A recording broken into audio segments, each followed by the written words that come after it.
الحمد لله رب العالمين والصلاة والسلام على أشرف المرسلين سيدنا وحبيبنا ومولانا محمد الفاتح لما أغلق والخاتم لما سبق ناصر الحق بالحق والهادي إلى صراطك المستقيم وعلى آله وأصحابه بحق قدره ومقداره العظيم. قال رب اشرح لي صدري ويسر لي أمري wahlul 'uqdatam min lisani yafqahu qawli, amma ba'd. Yang dimuliakan Tuan Imam beserta seluruh ahli jawatan kuasa Masjid Jami' Kampung Kubang Jawi, para asatizah, pimpinan masyarakat, ayah-ayah, ibu-ibu, sahabat-sahabat, hadirin dan hadirat umat Nabi Muhammad sallallahu alaihi wasallam. Sama-sama kita panjatkan syukur kepada Allah Subhanahu Wa Taala yang masih memberikan kita peluang untuk bernafas pada hari ini, pada saat ini. Dan istimewa kita masih sempat untuk bersama dalam bulan Rabiul Awal, bulan yang ketiga dalam kalender Arab. Rabiul Awal adalah bulan musim bunga yang pertama, bulan lahirnya Nabi kita Muhammad sallallahu alaihi wasallam, juga bulan kembalinya Nabi kita Muhammad sallallahu alaihi wasallam menghadap Allah Subhanahu wa taala. Kedua-duanya pada tarikh yang sama, iaitu tanggal 12 Rabiul Awal, juga pada hari yang sama, iaitu hari Isnin. Allah Subhanahu wa taala memuji Nabi kita Muhammad sallallahu alaihi wasallam dengan pujian-pujian yang sangat besar, yang sangat hebat di dalam Al-Quran. Antaranya kata Allah SWT di dalam surah Al-Qalam ayat yang keempat, A'udzubillahi minasyaitonir rajim. Wa innaka la'ala khuluqin azim. Dan sesungguhnya engkau, yakni Nabi kita Muhammad sallallahu alaihi wasallam, mempunyai akhlak, perangai, tindak tanduk azim yang sangat agung. Dikatakan Nabi Muhammad itu seperti Al-Quran yang hidup, yang berjalan. Dan istimewa pada kita semua, mukjizat Nabi kita Muhammad yang paling agung, iaitulah Al-Quran, masih bersama dengan kita. Bagi umat yang lain, mukjizat itu hanya orang yang terlibat pada ketika itu saja. Misalnya Nabi Musa, dia belah laut Merah, terbelah 12 lorong kepada 12 suku Bani Israel.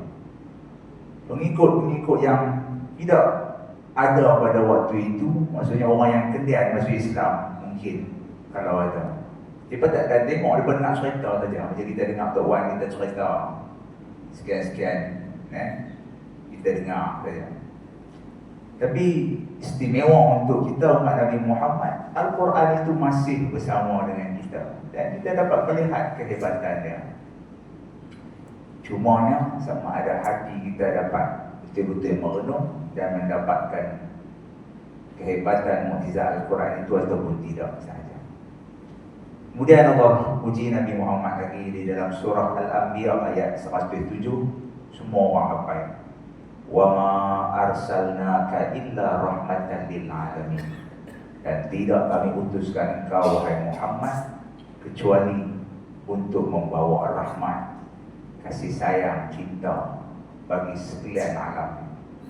Dalam hati Nabi Muhammad penuh dengan kecintaan, dan kita hanya dapat mengenal Allah Subhanahu Wa Taala jika dalam hati kita ada cinta saja.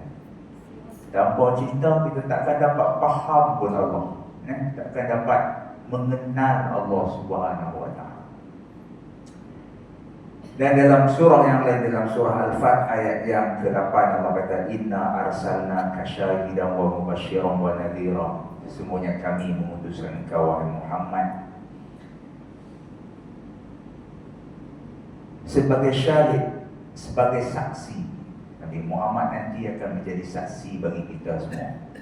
Kebaikan-kebaikan kita, kesabaran kita, perjuangan kita, semuanya hanya akan diakui, diperaku, di-endorse oleh Nabi Muhammad.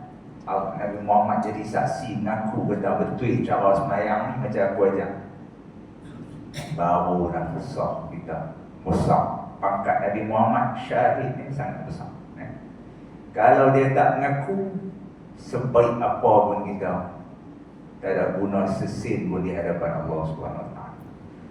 Wa mubasyiran, dan bawa berita gembira. Nabi Muhammad bawa berita gembira. Semua kebaikan-kebaikan akan dibalas oleh Allah Ta'ala.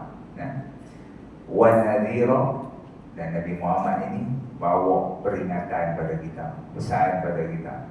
Semua akan dibalas oleh Allah. Cerita tentang azab dan sebagainya. Baik, jadi banyak lagi cerita hadis-hadis dari Al-Quran yang puji Nabi kita Muhammad. Kita dapat menyambung kuliah pada sirah Nabawiyah kita ini dalam bulan Rabiul Awal. Mudah-mudahan Allah bagi kebutuhan, buka hati kita untuk lebih mengenal identitas, karakter, perangai yang ada pada Nabi Muhammad, batin dan juga zahir. Kita menggunakan kitab Ar-Rahiqul Maktum yang ditulis oleh Syekh Saifur Rahman Mubarakpuri.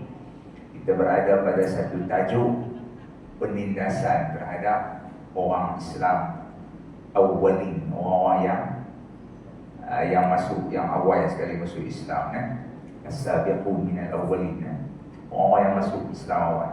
Dan kita dah cerita panjang, Nabi Muhammad secara rasminya dapat kita panggil pelantikan sebagai Nabi dan Rasul pada usia 40 tahun. 3 tahun yang pertama dia kembangkan dakwah pada orang-orang terdekat dulu.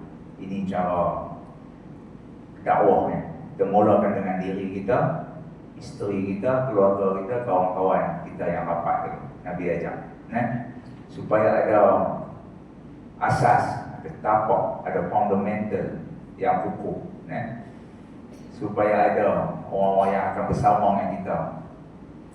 Kemudian lepas 3 tahun tu, Nabi Muhammad kita dah cerita naik atas bukit Sofa dekat dengan Jabal Qubais di sana, umumkan kata dia Nabi dan Rasul. Kemudian dia mendapat penentangan, dan penentangan itu pun dapat daripada keluarga juga. Itulah pak mengangkat dia sendiri, Abu Lahab, yang kuatnya, yang menentang kuatnya. Kemudian apa yang berlaku kita dah cerita pula lepas itu. Apa jadi lepas itu? Mereka buat satu teknik macam mana nak jatuhkan Nabi Muhammad. Berapa teknik saya cerita mai 2 minggu lepas? 4 teknik tu.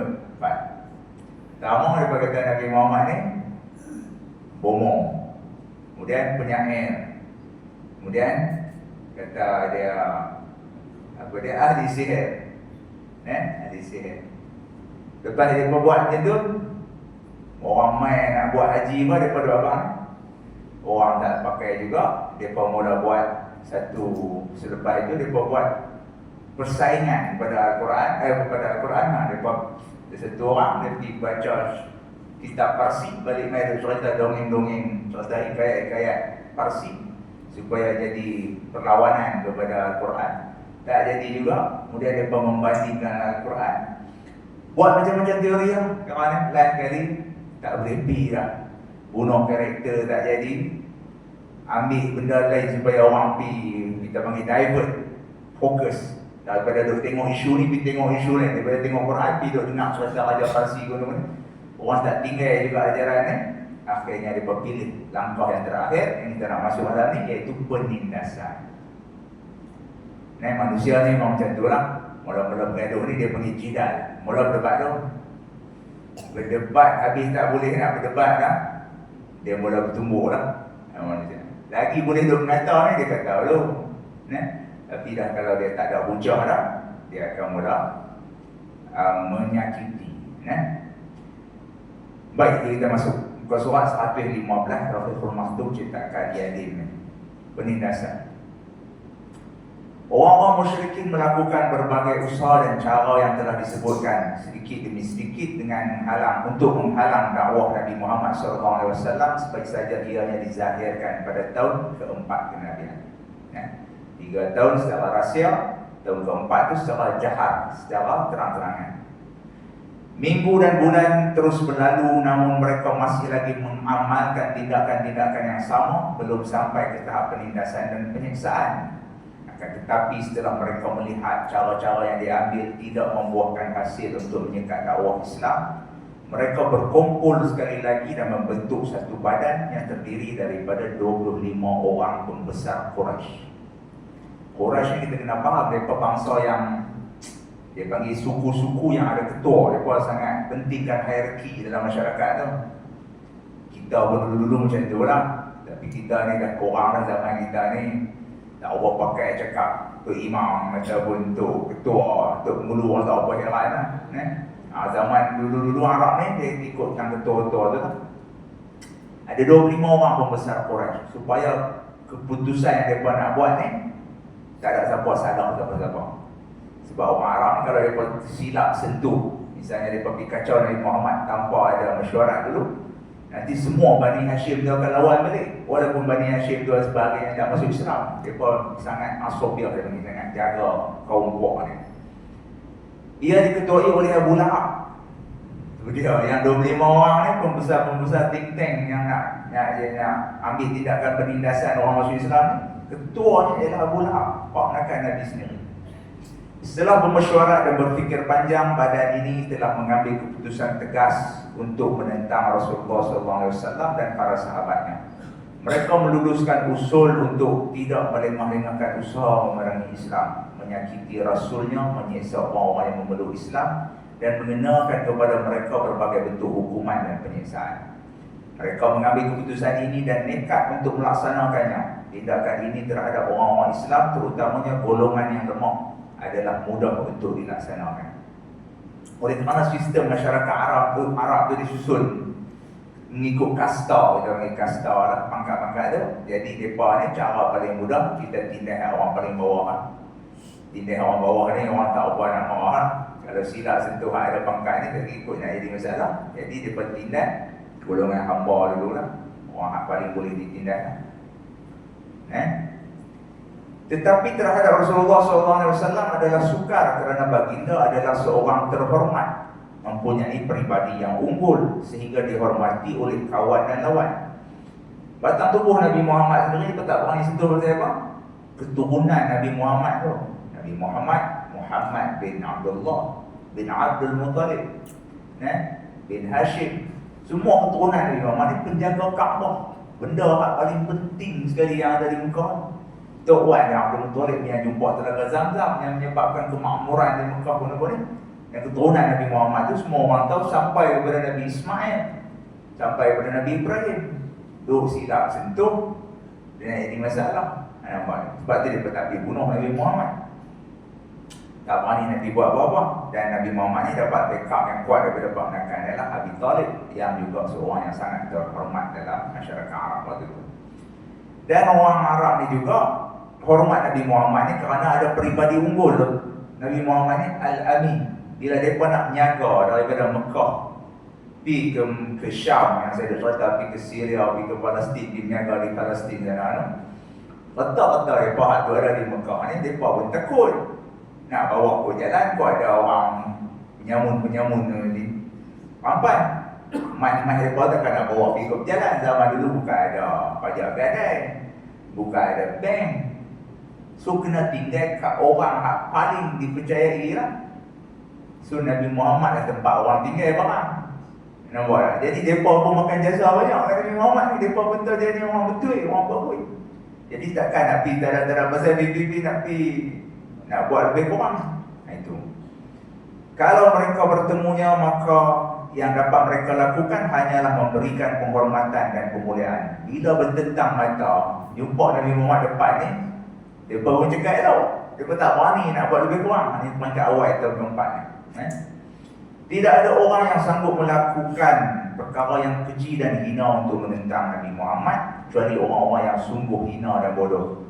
Kira kawan tu memang teruk sangat lah. Kalau pergi katakan Nabi Muhammad ni orang tak pakai lah. Kalau orang-orang jenis orang bangsa, orang betul-betul kata orang bangsa, orang tinggi-tinggi ni, dia tak pergi cakap lebih kurang Nabi Muhammad ni. Apatah lagi Rasulullah SAW pula berada dalam perlindungan Abi Talib. Abi Talib adalah seorang tokoh Mekah yang dihormati keturunannya, dan dia sendiri dihormati di kalangan manusia. Tidak seorang pun yang berani untuk mengganggu perlindungannya dan menghalalkan apa yang dipertahankannya.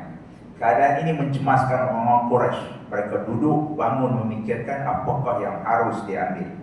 Tetapi sampai bila mereka patut bersabar menghadapi seruan yang bakal menjahanamkan kepimpinan agama mereka dan kekuasaan mereka terhadap hal-hal dunia. Yang paling mereka takut ni bukan pasal isu agama sangat. Isu agama ni hanya di-highlightkan, dilampu-tinggikan, diangkat ni saja nak tutup. Niat sebenar mereka tu ialah takut terhadap hal-hal dunia. Pengaruh tu, follower. Bila ramai orang masuk Islam, Nabi Muhammad ni orang akan muliakan, diangkat, disanjung, pendapat dia orang pakai. Dia akan jadi masalah pada politik mereka, kuasa politik dia. Dengan politik tu lah mereka nak tekan orang bawah ni, nak kutip cukai. Dia punca pergi pusing-pusing mai pasal duit lah. Itu yang paling betul ya. Agama ni orang guna cakap dia lah. Nak abang kata mereka ni buat agama baru, tinggal dah tokong-tokong sembahan nenek moyang kita. Dia buat tu kononnya nak mempertahankan nenek moyang bunyi pun. Ketuanan Arab tu kononnya. Benar-benarnya dia nak duit lah. Itu asasnya.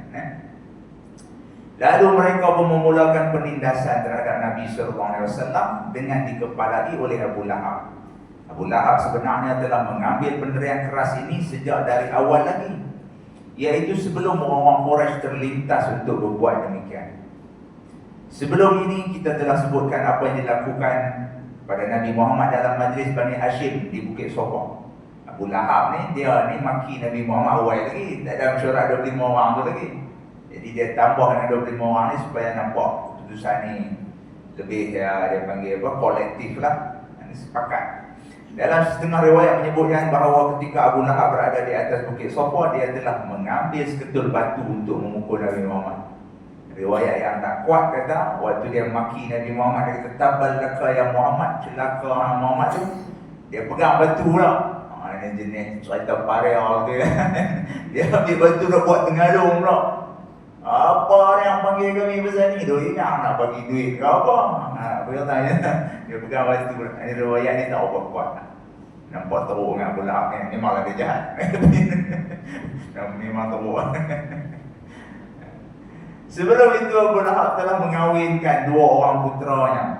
Yang ni yang tuan-tuan tak dengar ni. Sebab tak ada semua tuan-tuan dengar lah. Sebab tu wadah agama. Tak ada apa dapat malam ni. Sekarang ni tuan-tuan tak dengar ni. Pasal telinga masjid.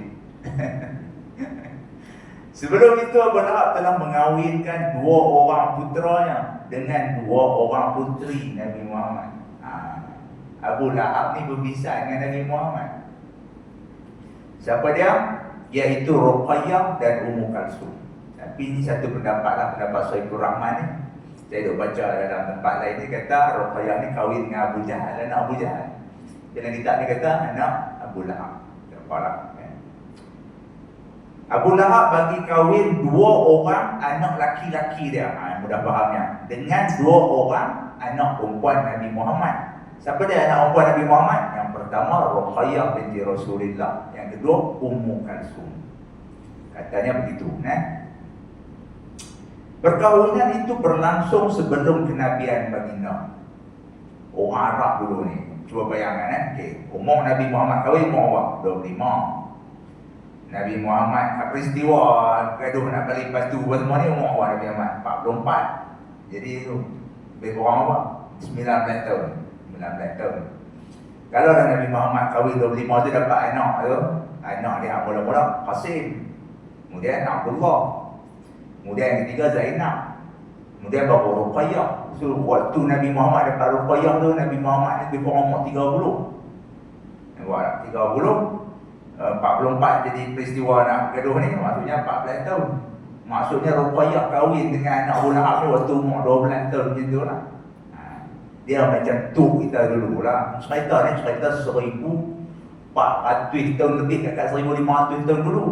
Orang Arab pula, bukan dia ada mengaji sekolah apa semua dulu. Buat kampung ni bagi nikah dengan jenis samsing banyak apa semua. Orang perempuan tak boleh kerja apa semua, harta tak boleh, pemilikan harta tak boleh. Memang dia kena ada laki-laki yang nak kena jaga dia, orang kaya. Jadi kita kena faham yang tu. Waktu tu orang kahwin umur 11, umur 12. Tu kita dulu dengan kita. Tu kita baru umur nikah dulu tahun waktu tahun 30-an, 40 nampak 20-an, 30-an, tak sampai 100 tahun lagi. Itu pun kahwin umur 12, 13. Nah, tidak di kampung dulu. Zaman-zaman dulu, tambahlah zaman 1400 tahun dulu. Perkahwinan itu berlangsung sebelum kenabian baginda. Apabila baginda diutuskan sebagai Rasul, Abu Lahab menyuruh 2 orang putranya, anak laki-laki Abu Lahab, supaya menceraikan isteri mereka secara paksa. Secara paksa. Sehingga akhirnya mereka pun menceraikan isteri masing-masing. Apabila Abdullah, putra kedua Nabi Muhammad, meninggal dunia, anak Nabi Muhammad pertama nama Qasim. Anak yang kedua Nabi Muhammad nama Abdullah. Abdullah ni mati lebih kurang umur 2 tahun macam tu. Apabila Abdullah, anak kedua laki-laki Nabi Muhammad, meninggal dunia, Abu Lahab menerima berita ini dengan gembira sambil berlari-lari ke arah kawan-kawannya, menyampaikan berita kononnya Muhammad telah ditarik kembali daripada mendapat apa yang disayanginya. Yang ni cerita ni macam pelik sikit. Sebab Abdullah ni anak berdua, mati pun mati kecil. Ya, jadi mungkinlah ada yang kata Abdullah ni mati umur 2 tahun, riwayat yang kuat. Riwayat ada dalam ni kata ni Abdullah ni mati maksudnya umur belas dah. Sebab tu bahawa Abu Lahab, kalau tidak Abu Lahab nak seronok je, Abu Lahab mula marah Nabi ni pun umur Nabi dah 44. Waktu awal dulu dia baik saja. Jadi macam-macam lah cerita lama ni kan, benda tak ada ni. Semua ni ada rujukan belakang ni disebut lah. Dia ambil pada kitab mana tu tak perlulah kita sebut kan. Jadi dia ada satu cerita kata Abu Lahab bila dengar anak Nabi Abdullah ni mati, dia pergi habaq kat kawan-kawan seronok. Itu pula. Yang contoh seronok ni lah. Yang ini riwayat yang kata Abdullah ni, bila Abdullah ni mati, Qasim mati, Abdullah mati ni lah, dia pergi habaq kat kawan-kawan dia seronok ni lah. Waktu itulah mereka kata pula kawan-kawan Abu Lahab ni kata kat Nabi Muhammad ni Abtar ni maksudnya mandui. Maksudnya hang tak ada anak jantan lah, tinggal anak perempuan Zainab, Ruqayyah, Ummu Kalsum, Fatimah. Anak jantan semua mati. Qasim dan Abdullah. Ibrahim lain. Ibrahim ni waktu Nabi lagi 2 tahun nak wafat, baru dapat Ibrahim. Ibrahim ni bukan daripada Khadijah, daripada Maryam. Maryam ni satu perempuan daripada Raja Mesir, daripada Nabi Muhammad dapat Ibrahim. Ibrahim ni pun hidup dalam dikatakan 12 bulan dan tu 12 ke 13 bulan saja. Itu cerita dan Nabi dah tua dah, umur 60 dah. Anak dia dengan Khadijah ni Qasim Abdullah ni lah. Dikatakan bila ada kata Nabi Muhammad mandui, saya pernah cerita dulu, turunlah ayat yang paling pendek dalam Quran, surah paling pendek iaitu surah Al-Kautsar. Inna a'tainaka al-kautsar, sesungguhnya kami telah beri nikmat kepada engkau yang sangat banyak. Fasalli li rabbika wanhar, maka sembahyanglah kepada Tuhanmu, wanhar, dan buatlah korban. Apa? Inna syani'aka huwal abtar, sesungguhnya orang yang kutuk engkau itulah yang abtar, yang mandui, yang terputus daripada mendapat rahmat Allah. Okey, itu cerita dia.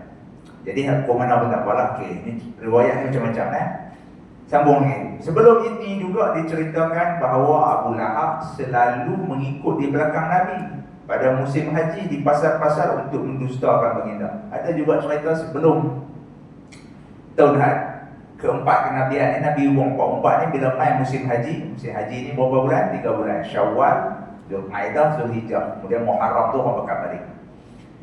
Dia ni duk follow ke belakang ni. Bila Nabi Muhammad duk abang kat orang Arab ramai pada jauh-jauh tu, dia pula tolong duduk abang. Dia ni tak dipakai ahli sihir, anak nakal aku tahu lah. Dia ni ahli sihir. Dia disertakan Tariq bin Abdullah Al-Muharibi meriwayatkan berita yang menunjukkan bahawa tindakan Abu Lahab bukan setakat mendustakannya, malah dia pernah memukul baginda dengan batu sehingga mengalir darah ke tumitnya.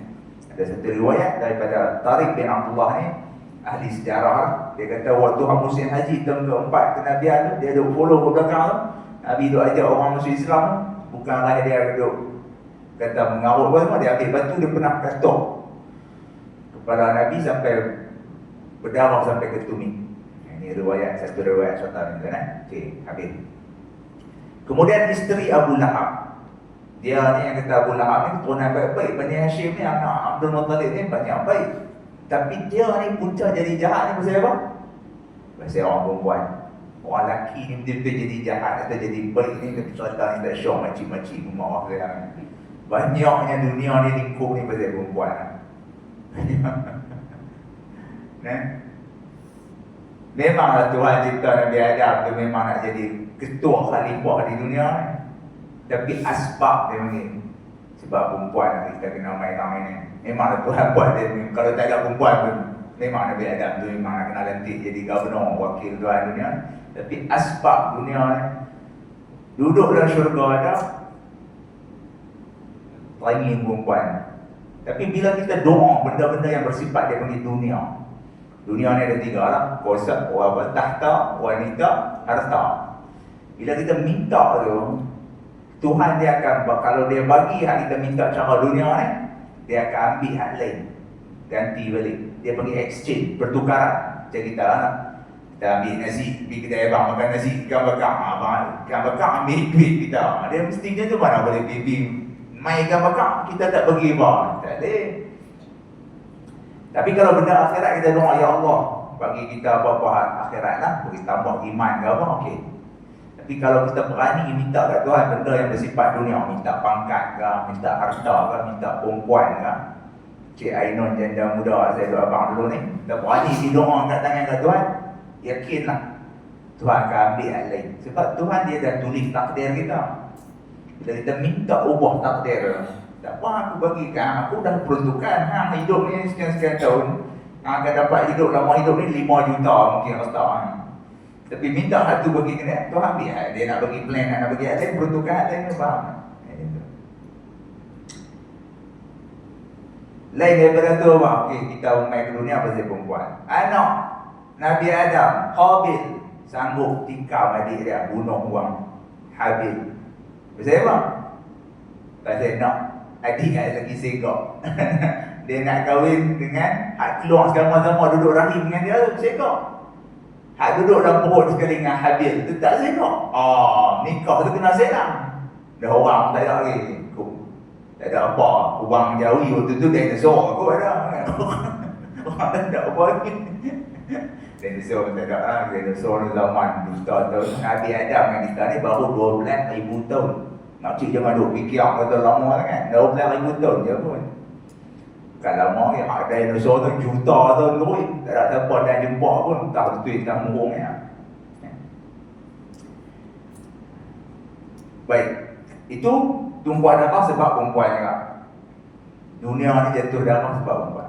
Kemudian cerita lagi semua banyak lah. Anak Nabi Soleh. Anak Nabi Soleh lah. Nabi Soleh dengan kaum dia, pasal perempuan kan. Nabi pernah khabar, Nabi kita Muhammad SAW beritahu, di neraka nanti, orang yang akan dapat azab paling teruk ialah orang yang bunuh unta Nabi Soleh dan orang yang bunuh Sayyidina Ali.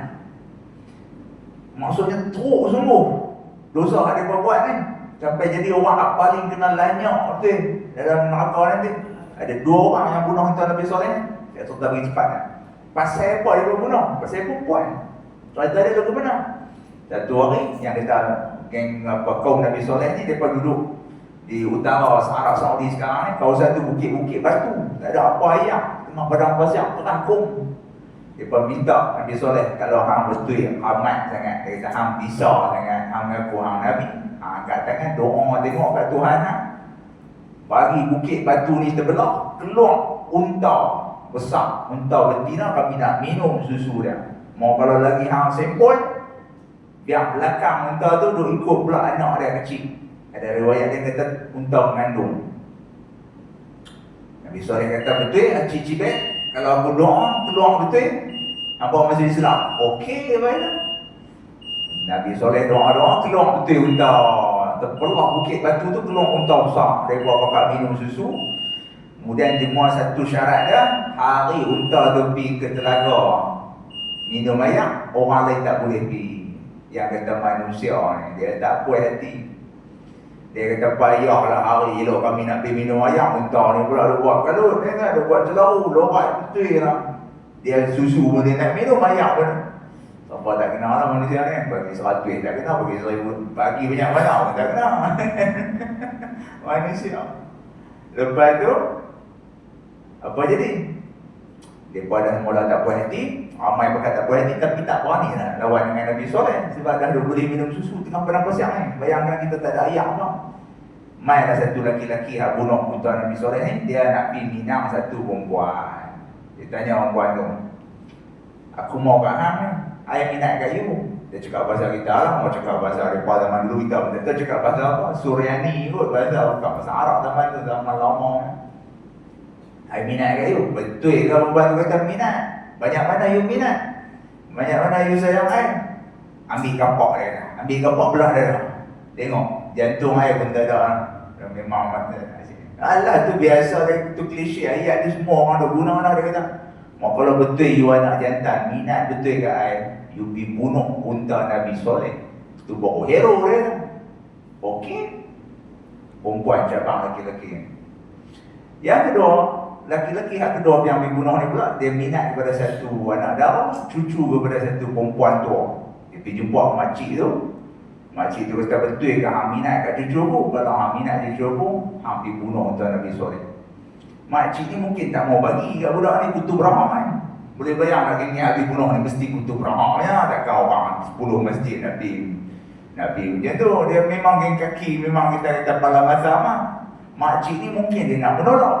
Cara orang dulu-dulu lah macam kita ni, kalau orang main Minang nak kita tengok orang main Minang ni pun tengok tu dia dengan tattoo bunga penuh. Kan, tak bahak penuh kot tangan tu, kita pun nak tolak. Nak buat ayat tu pun nak kita abang kalau ni. Mereka nak sekolah lagi, nak sambung mengaji bunyi pun. Sebenarnya aku tak mau kan hang lah. Macam lah makcik ni pun, dia tak mau. Dia kata, hang pergi bunuh untuk Nabi Soleh. Dia tu fikir kau ni tak berani. Cara lah. Macam dulu Sultan Mahmud. Saya dengar kata Sultan Mahmud, dia minat kat satu perempuan, anak Raja Jawa, puteri Gunung Ledang. Gunung Ledang ni di mana? Di Johor. Main Minang dia tak mau. Dia kata tak apa, kalau betul minat kat saya, buat satu jambatan daripada istana Melaka ni mai ke Gunung Ledang ni, buat jambatan dengan mai. Dia kata okey. Bawa 7 dulang hati hama, 7 dulang hati nyamuk, 7 dulang hati kuman.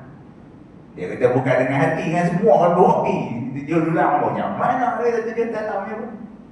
Lain kali tu yang payah dia kata bawa satu batik celup, satu bekas kecil lah, satu batik dia darah anak laki-laki tuanku, Tengku ni. Dia tak mau lah tu, dia bagi syarat punya bayar. Tapi orang jantan ni, mau kalau dia mau kat satu perempuan, dia pulun besok tunggu. Macamlah 2 orang ni, lepas tu makcik tu kata betul, okey saya tak apa, saya tunggu. Mereka 2 pakat pergi bunuh unta Nabi Soleh. Kemudian apa jadi kepada kaum Ad ni? Turunlah suara daripada langit.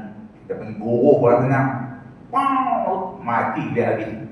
Dengan 2 orang ni mati, dengan kawan-kawan lain semua pakat mati dia. Nak darah makcik-makcik tu semua mampu dia. Mati kepiak belakang. Itu ceritanya. Yang poin saya nak abang lah, banyak lah kalau saya cerita tak habis 3 hari 3 malam. Dunia ni banyak jahanam saya perempuan.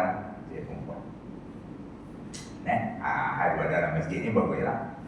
Hal lain ni cerita tajuk lain ni. Abu Lahab, balik pada cerita kita. InsyaAllah masih orang saya tahu. Abu Lahab ni pun keturunan orang baik-baik. Keturunan jaga Kaabah. Keturunan orang bangsa orang, yang saya kata tadi lah. Orang bangsawan lah, kalau kita Melayu ni bangsawan lah. Tapi dia mula jadi jahat tu saya pasal bini dia. Kita cerita pasal bini dia, betul tak bang? Isteri Abu Lahab, nama isteri dia ni Ummu Jamil. Ummu Jamil. Dalam bahasa Arab ni Ummu ni maksudnya ibu, ataupun kita terjemah sebagai induk. Jamil ni cantik. Ummu Jamil ni maksudnya ibu segala cantik. Dia bukanlah cantik dia, ibu segala cantik. Cantik kan orang. Dia Abu Lahab sampai bulu tu jangan apa yang ambil batu pergi ketuk bola anak nekan ni, hang ni pasal apa? Cantik tu orang makcik ni. Isteri Abu Lahab Ummu Jamil, Arwah nama dia. binti Harb bin Umayyah. Mereka ni Bani kabilah Umayyah. Saudara perempuan Abi Sufyan. Dia ni adik Abi Sufyan. Kenal Abi Sufyan? Abi Sufyan ni siapa dia? Pembesar Mekah lah. Mula-mula dulu Presiden Mekah ni namanya Abu Jahal. Abu Jahal tu nama Omar. Nama dia, nama Amru. Omar kan? Nama betul dia Omar bin Hisham Abu Jahal. Orang Islam panggil dia Abu Jahal, bapa bodoh. Sebab orang Arab panggil dia Abul Hakam, bapa kebijaksanaan. Bila Abu Jahal mati tahun kedua hijrah, Nabi hijrah umur apa? 53. Tahun kedua hijrah, Nabi umur 55. Abu Jahal mati dalam perang Badar. Naiklah Abu Sufyan. Abu Sufyan ni kira orang nombor 2 lah timbalan presiden. Lepas tu dia naik jadi presiden. Kemudian akhirnya apa? Dia masuk Islam. Bila tahun ke-8 hijrah, Fathul Mekah, Nabi dapat ampai balik Mekah, buka Mekah tu, Abu Sufyan ni masuk Islam. Abu Sufyan ni juga adalah pak mentua Nabi. Nabi kahwin dengan dia. Nabi kahwin dengan anak dia, nama Ummu Habibah. Ummu Habibah ni anak Abi Sufyan. Nabi kahwin bila? Kahwin di Mekah lagi. Ada yang kata kahwin waktu hijrah, lepas pada hijrah dah baru kahwin. Sebab Nabi kahwin di Mekah ni Khadijah. Khadijah mati umur Nabi 51. Umur Nabi 52 Nabi kahwin dengan Saudah. Kemudian kahwin dengan Aisyah. Kemudian pindah di sana baru kahwin dengan Ummu Habibah. Cerita macam-macam lah riwayatnya. Okey, baik. Nak sahabat yang saya penentang panjang ni ialah, walaupun kita nak maki Abu Sufyan ni, tapi kena hati-hati sikit. Tak Abu Lahab tu tak apalah kita agak-agak maki. Sebab dia memang mati kepiak. Abu Sufyan dia pun jahat, tapi awal dulu. Akhirnya dia masuk Islam, dia jadi dikira sebagai sahabat Nabi lah juga. Sebab dia dah masuk Islam. Dan dia pun bisa dengan bisa dia jadi pak mentua Nabi. Jadi marah tu betul badan ni lah. Macam cerita kita lah, orang cerita lama kita. Itu cerita lama. Ni bagus dah. Tapi cerita lah sejarah ni kita terpaksa sebut lah supaya kita faham. Ummu Jamil bini pada Abu Lahab ni ialah adik kandung perempuan kepada Abu Sufyan. Tuan bangsawan kakak. Tidak kurang daripada suaminya dalam memusuhi Nabi Muhammad. Bini dia orang ni, Abu Lahab ni pun pulun juga. Dia membawa duri-duri dan meletakkannya di jalan tempat Nabi sering lalu. Tu dia makcik ni, dia punya pulun. Tak mana Nabi tu nak jalan di masjid tu, dia pulun pergi ambil duri pun. Pesta ratu nak. Dan di muka pintu rumahnya pada waktu malam, bawa duri ni pituk depan rumah Nabi. Waktu malam pituk sangat-sangat. Boleh bayar macam kita lah ni. Orang tua lu tanam belakang rumah apa pokok tambun tik, duri tambun tik cukup bisa. Baik kena bisa balik, kena duri tambun tik boleh reput kaki tu. Dia bisa tu. Kan? Dia ialah seorang perempuan yang celupak. Muka segak, mulut boleh tahan. Bercakap ikut sekehendak hati dan banyak mengada-ngadakan pembohongan terhadap Nabi SAW. Dia menyemarakkan api fitnah dan mengobarkan peperangan sengit terhadap Nabi Muhammad SAW. Kerana itulah Al-Quran menyifatkannya sebagai pembawa kayu api. Dapat siada Abi Lahab bin Watab, celaka kedua tangan Abi Lahab. Kemudian wa mra'atuhu, dan bini dia Hammalatal Hatab. Dia akan ada apa kat bini dia ni? Bini dia ni akan bawa kayu api dalam api neraka ni. Di tangan Abu Lahab tu nanti Tuhan cerita saja lah. Apa mereka nak kenal di neraka tu. Dia pakai satu gari, belenggu di leher, belenggu di tangan tu gari tu. Bini tu bawa kayu api pula atas belakang dengan gari tu ada kayu api, bawa api tu bawa pula. Sebab dia bawa, dia suka fitnah Nabi tu hidup tu. Tapi kita sebagai umat Nabi Muhammad ni tak digalakkan baca lah ayat tabat ni. Tabat ni kita baca lah di ayat Quran. Tapi ulama-ulama terutamanya daripada golongan dia panggil habaib, ahli bait Nabi, keluarga Nabi lah, syarif-syarif ni, habaib ni, ngemai daripada Yaman, Habib-Habib ni, keturunan Nabi ni, Mereka tak boleh mau cerita lah pasal Abu Lahab ni pak nakkan Nabi. Faham tak? Cerita adik-beradik ni cerita lah, adik-beradik kita banyak tajuk. Bila orang duk sebut dia jadi tak syok lah. Kita kena bagi muka lah kepada keturunan Nabi ni. Sebab tu kita tak digalakkan baca dapat ni waktu mayang apa tu suruh baca, kita duk nak puji Tuhan bila cerita pasal Abu Lahab. Jadi benda tu bagi jadi tak syok. Benda tu kita panggil apa? Mengguris hati Nabi lah. Tapi kita kena sebut tu sebagai nak bagi kita faham. Walaupun teruk-teruk Abu Lahab nanti dia masuk neraka Tuhan nampak siapa pun, dia pernah berjasa pada Nabi Muhammad. Bila Nabi Muhammad lahir, dia hantar orang gaji dia pergi susukan Nabi Muhammad. Jadi itu dia punya jasa dia. Kita pula tak ada jasa apa lah. Tak ada jasa apa. Duduk dalam maki gitu kan. Baik, sebab tu kita tak apa galak lah tempat ni. Dan bisa tempat ni orang tua-tua tu bocah buat tempat ni. Mau kalau apa, kena batu ulang ke apa, macam-macam jenis-jenis kerana baca tempat dia dah kan. Ludah-ludah ni kerana-kerana tu punya bizarnya cerita neraka ni.